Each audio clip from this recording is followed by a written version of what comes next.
Hello, welcome to News Now on TV360 Nigeria. I am Fidelia Aguncha.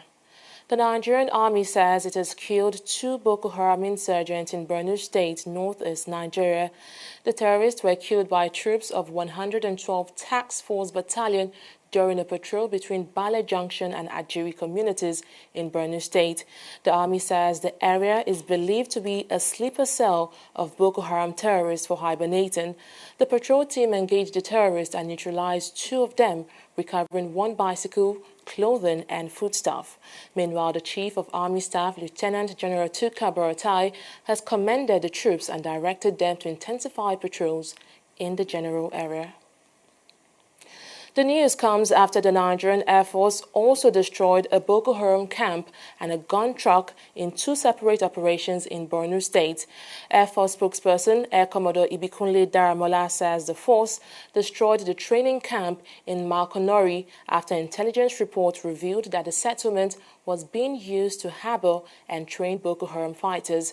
He also said several terrorists were killed during that operation.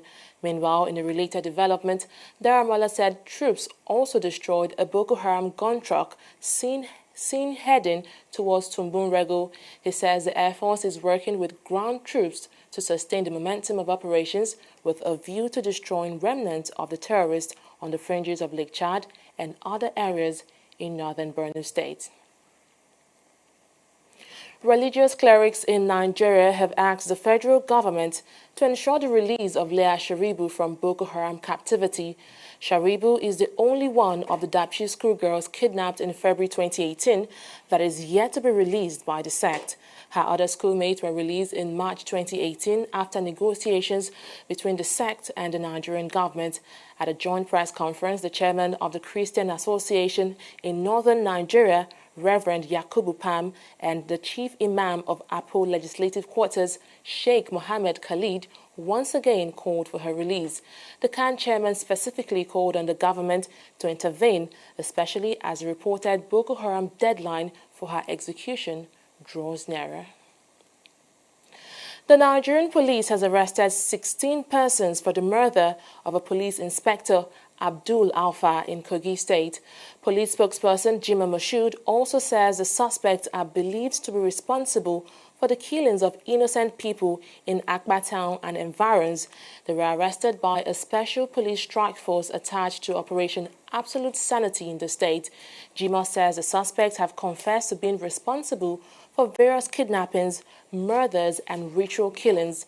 They are now assisting the police with further investigations to track down other members and associates of the gang. In the southwest region, the Nigerian army has arrested some suspected oil bunkers who allegedly vandalized a pipeline belonging to the NNPC in the Akute area of Ogun State. The commander, 9th Brigade, Brigadier General Monday Ali, announced the arrest at a parade of the suspect on Thursday. This is the NNPC pipeline where some suspected criminals allegedly engaged in oil vandalism in the Akute area of Ogun State. The suspects were arrested at about 2 a.m. on Thursday with a 45,000-litre NNPC tanker. The Brigadier General of Commander 9 Brigade, Monday Ali, says this is not the first time that the pipeline will be vandalized in the last few months. They came back again on 29th of September to do this same thing. Today, you can see it by yourself what they are doing. This the economic source that we have in this country, and you can see the rate at which people are conniving to sabotage it. I think something needs to be done. NNPC management need to know, and of course, the government need to do something about it, because the locals that are here have been trying to give us information. And every time we come, we catch them, yet NNPC is not ready to do their own part of the bargain. by sealing off this thing. They can as well weld off this thing, and there's no way for the vandals to come and be scooping this oil anytime they desire. Because this is like a personal bank for these criminals, and something needs to be done about it. Okay. NNPC has an agency that they have leased out the security of their pipelines to. Ours is just to ensure that vandals don't tamper with NNPC pipelines. And severally we have come here, we have seen this thing, we have reported to Obina, who is in charge of the whole of the pipelines in the western part of this country. The last time I called him and said he has to come and repair this thing immediately, he didn't come. That was on 29th. Today, I put it on speakerphone, you have heard him, he's telling me he's on leave, and you have heard the instruction I gave him, that I will remain here until he comes for this thing to be repaired. The suspects, however, deny the allegations. Me, I don't come yesterday. I don't reach over yesterday. These people come to me, say, get work. Make a pump another product from station to station. I don't know, say, no, I reach here, me, I'm dragging. I tell them, say, why they carry me come here? Me, I'm dragging, no. I dragging, no green load. Security come, now all up for run. Leave me here. Me, Baba, just Baba Lodge. I'm not a security pipeline, sir. If I don't close, go home.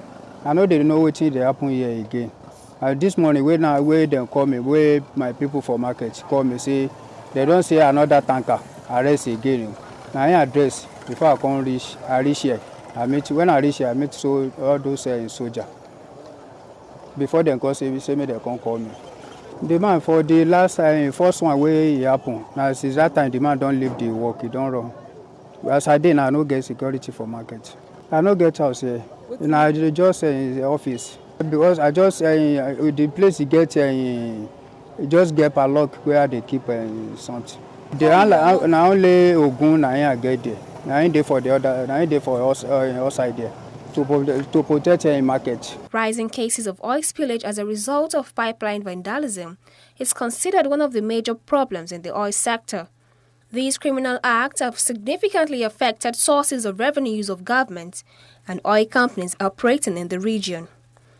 According to statistics, Nigeria is losing over 300,000 barrels per day as a result of crude oil pipeline vandalism, which runs into billions of dollars in losses. Adeshewa Odushoga, TV360, Lagos. It is more than 10 days since the Nigerian Labour Congress called off its warning strike over the non-implementation of a new minimum wage. At the time, NLC President Ayuba Waba called off the strike to allow a government committee reach an agreement on a new figure. But 10 days later, both parties are still yet to reach an agreement. The government is proposing 24,000 naira, but Labour leaders have refused to budge, insisting on the sum of 30,000 naira. What is the impact of the current stalemate and how can it be resolved? Our correspondent, Oyin Adekunle, has been finding out. In February 2011, Nigerian workers got a welcome news when Nigerian senators passed a minimum wage law increasing the minimum salary of workers from 7,500 naira to 18,000 naira. The wage was expected to be reviewed every 5 years. Now, 7 years later, nothing has changed. The delay in the review has been the subject of many labor gatherings, with union leaders demanding the government increase the wage. In November 2017, it seemed President Muhammadu Buhari was hidden to the frequent calls when he inaugurated a tripartite committee to negotiate a new national minimum wage for civil servants in the country. The committee began sitting in March 2018. Failure of the committee to meet its September deadline forced labor leaders to call an indefinite warning strike. The strike was largely successful as the labor leaders shut down all activities from banks, schools, and even government offices. After 4 days, they reached an agreement with the government. We have received a firm and formal invitation to a reconvened meeting of the tripartite committee scheduled for 4th and 5th of October 2018. We demanded that this shall be the final session of the committee's assignment and that a final report will then be submitted to Mr. President immediately. In order to avail the committee the necessary conducive environment to hold this crucial meeting and conclude its work, organized labor has, after obtaining the mandate of their necessary organs, decided to suspend the ongoing warning strike with effect from Sunday, 30th September 2018. That agreement was expected to be the sign of good things to come, as workers expected the announcement of a new minimum wage. But the Minister of Labour and Employment, Chris Ngige, may have shattered those hopes. The cardinal principle of wage fixing mechanism under the ILO is ability to pay, the capacity to pay. Because the issue of minimum wage under Convention 131, the fixing mechanism takes that into account and also says that there must be a consensual arrangement or agreement. So we have a figure of the federal government and the state governments have theirs. The state government figure as the last time was 20,000. The federal government had a figure of 24,000. And that was where we all stood. And this negotiation took into account these irreducible offers from the different governments, but we could not arrive at a consensus. Even though we adjourned our meeting and said we'll put up a report that will reflect this position, National Salaries and Incomes and Wages Commission have also done the scenarios for the government and presented to the economic management team. So discussions are still ongoing, and that's where we are. Now, what is the impact of this stalemate? Financial analyst Muda Yusuf supports the current review, which he says is long overdue. He also says the government should take the huge chunk of blame in the current impasse. 18,000 naira is just about $50 for a whole month for a human being in this environment. And some of these people have families, some of them are married, some of them have children. They have to eat, they have to pay school fees, they have to pay for health care, they have to pay house rent. So you can see that practically it's impossible for any employee to survive on that kind of amount. So the nation has not been fair to workers in this category over this period of time. The government is carrying a workforce that it cannot sustain. It's carrying a workforce that it doesn't need. For most of the public sector institutions, they can make do with less than 50% of the current workforce, especially in the ministries. Although it's a politically sensitive issue to be talking about laying off workers and so on, but they have taken on so many people, so many workers that they can cope with. And some of them, many of them are not doing anything. So you have a public service that's looking more like a social security scheme. There have also been recent debates on whether each state should determine its minimum wage, and this is what Muda Yusuf has to say. It is not the duty of the federal government or the national to impose on a state what the minimum wage should be. But that does not say, that is not to suggest that the states should pay just anything to the workers. Because we are talking of human beings. We are talking of people who, in most cases, have families, they have children, and they are entitled to live with some dignity as human beings. Because if you see the way some of the states spend money, you will know that if they get their priorities right, they should be able to afford to pay much better than what is being proposed now. And we have such a situation in practically all parts of the country. And nobody has the political will to come and say that, no, this is not sustainable. This is the size of workforce that I can pay and pay well. that political will is lacking. So that is the situation. I believe the states can do better if they do carry out the necessary reforms in terms of expenditure and in terms of employee engagement. He notes what government at all levels can begin to do to prevent future wage disputes. What is fair and what is equitable is to watch the inflationary trend and review remunerations according to inflation. Because it is inflation that erodes the value of the money. It is important for government at all levels to also invest properly in social infrastructure. When I mean social infrastructure, I'm talking about investment in education, and investment in health, and investment in social housing, investment in mass transportation, and supporting agriculture so that an average worker can have access to cheap food. You have mass transit, an average worker should be able to move around very cheaply. You don't have to put your car on the road. You don't have to be worrying about riding Okada.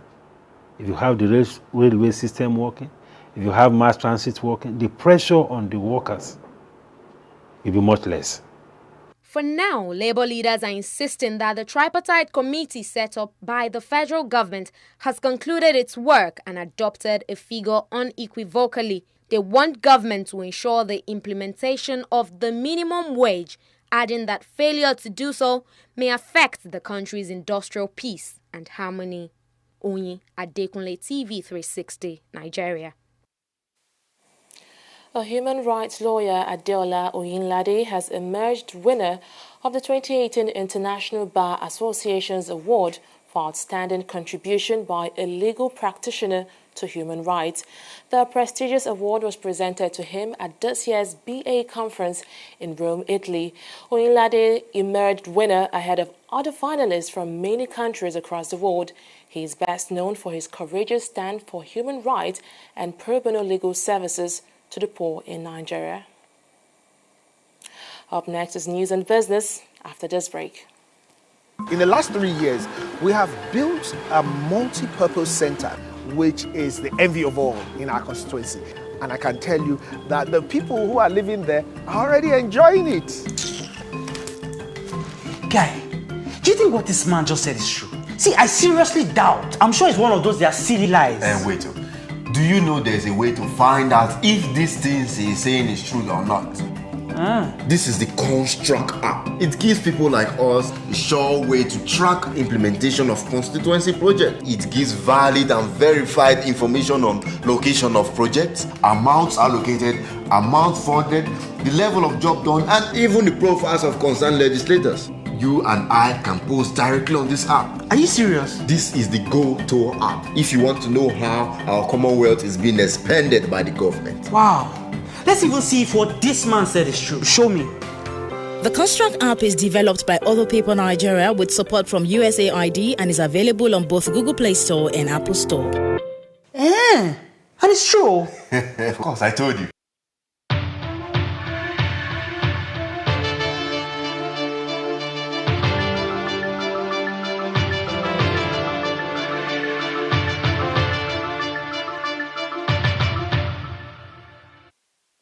Welcome back. Let's now join Annetta Felix for the latest in business. Hello, Annetta. Hello, Fidelia. So Nigeria's debt status has been making headline for the past few days, but the government has now come in to clarify the situation. Can you tell us more about that, please? Indeed, the Director General of the Debt Management Office, DMO, Patient Oniha, has refuted the claim in some sections of the media, suggesting that Nigeria has a debt crisis. Oniha made the clarification while speaking with journalists on the sidelines of the briefing on the regional economic outlook of the International Monetary Fund, IMF, in Bali, Indonesia. She said most people didn't read the full title of that report by the FSCH, which warned that if Nigeria does not diversify its revenue, it would face a debt crisis. Oniha says the government is only focusing on generating long-term revenue. Oil edged further above $80 a barrel on Friday as a rally in equities lent support to the prices sparred most of the gain after a closely watched forecaster deemed supply adequate and the outlook for demand weakening. Brent crude rose 34 cents to $80.60 a barrel, while U.S. crude added 45 cents to $71.42 a barrel, while oil found support from a gain in world stocks and a drop in equities amid wider risk-off investment sentiment had pressured crude on Thursday. A drop in U.S. oil production also lent prices some support, and in the U.S. Gulf of Mexico, companies cut output by 40% on Thursday because of Hurricane Michael, even as some operators began returning crews to offshore platforms. Up next is Stock Market Report. Do stay with us.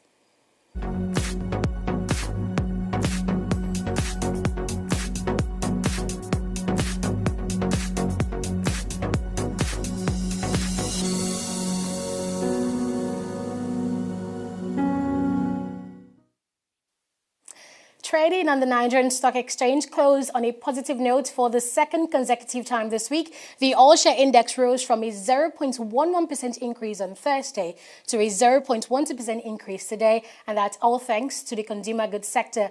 The market capitalization increased by 40 million naira, up from 11.835 million naira yesterday to 11.849 trillion naira today. Now let's take a look at the top traders for today. Honeywell Flour Mill PLC was the most actively traded stock, exchanging 22.923 million shares worth 29.621 million naira. And in September, Honeywell announced a 34% growth in revenue to 71.5 billion naira. And right now, they're set to complete construction of a multi-billion naira state-of-the-art factory to produce pasta in Shagamu, Ogun State. Now, when you look at these facts, then it is clear to see the prospects that shareholders are seeing by investing in this company. And looking at our top gainers for today, we see that Nigeria's largest brewing company, Nigerian Breweries, is a top gainer today, selling as high as 88 naira per share, and that's a 3.53% increase from their last close yesterday. And International Breweries also is on the list of top gainers, selling at a share price that's 4.92% higher than its last close at 30.5 naira yesterday.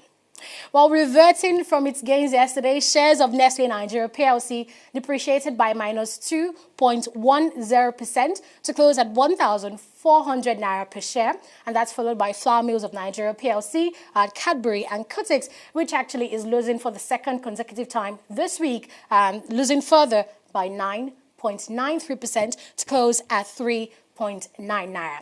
Now let's take a look at the summary of today's trading activities, and we see that 162.410 million shares were traded at a value of 2.238 billion naira, and this was all in a total of 2,922 deals. Let's take a walk now and see how the stock market is doing on the global scene. And we see that Financial Times and the London Stock Exchange FTSE closed in the negative territory today as investors headed for the exit by continually selling off. British multinational tobacco company Imperial Brands and the British American Tobacco were the biggest losers today, as Imperial Brands lost by minus 6.03%, and the BAT declined by 4.63%.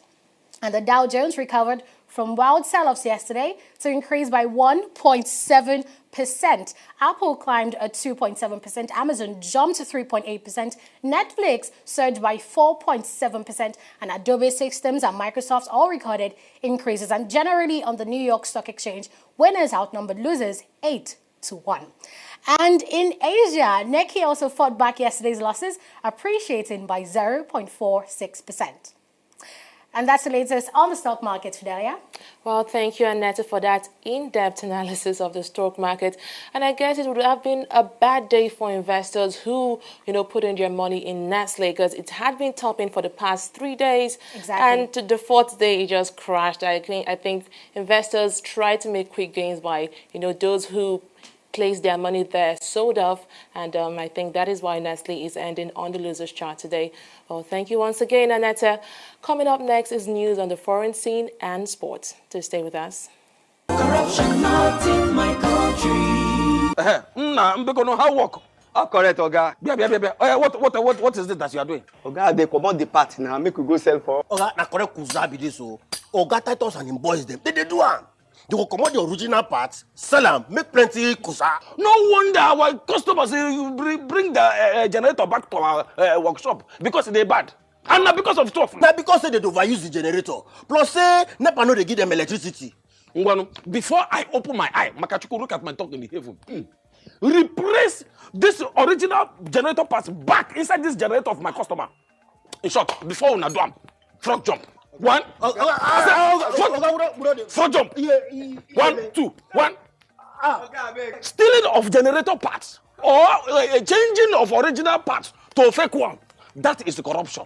Not in my country. Corruption not in my country. Stop corruption now. Welcome back. At least 36 people are now confirmed dead as search and rescue operations continue following heavy rains and a landslide in eastern Uganda. Hundreds have lost homes and livestock after torrential rains caused the river Sume to burst its banks, triggering landslides that devastated 2 villages in the mountain's eastern district of Bududa on Thursday afternoon. Sold Mansour, the regional police spokesperson, said 36 bodies had been retrieved by Friday morning. In Maludu, part of a primary school has disappeared under the mud, leaving more than 200 pupils missing. The area close to the border with Kenya is prone to landslides, and there have been several similar accidents in recent years. More than 30 gold miners have died in the Democratic Republic of Congo's South Kivu province after a landslide. Officials say no fewer than 37 people have been confirmed dead, with dozens more feared trapped between 70 and 80 meters underground. Heavy rains have been pouring down in Congo's South Kivu province, which is home to a number of poorly maintained mines. Mining accidents are common in Congo, and rescue operations are often slow and patchy. And in sports, head coach of the Super Eagles, Gernot Rohr, is set to hand Arsenal forward Alex Iwobi the number 10 role in the Super Eagles starting lineup when they face Libya on Saturday for the 2019 Africa Cup of Nations qualifier. Mikel Obi is not part of the squad as he is still battling to regain full fitness after featuring for Nigeria at the 2018 FIFA World Cup in Russia. Rohr could also hand Isaac Success his first start in his second appearance for the Super Eagles. The Watford star made his debut in a 1-1 draw against Senegal in an international friendly played in London in 2016. The match against Libya will kick off 4 p.m. Nigeria time at the Gatou Akpabio Stadium in Uyo. Aaron Ramsey says he wants to stay at Arsenal until the end of the season, despite having a new 4-year contract offer withdrawn by the club.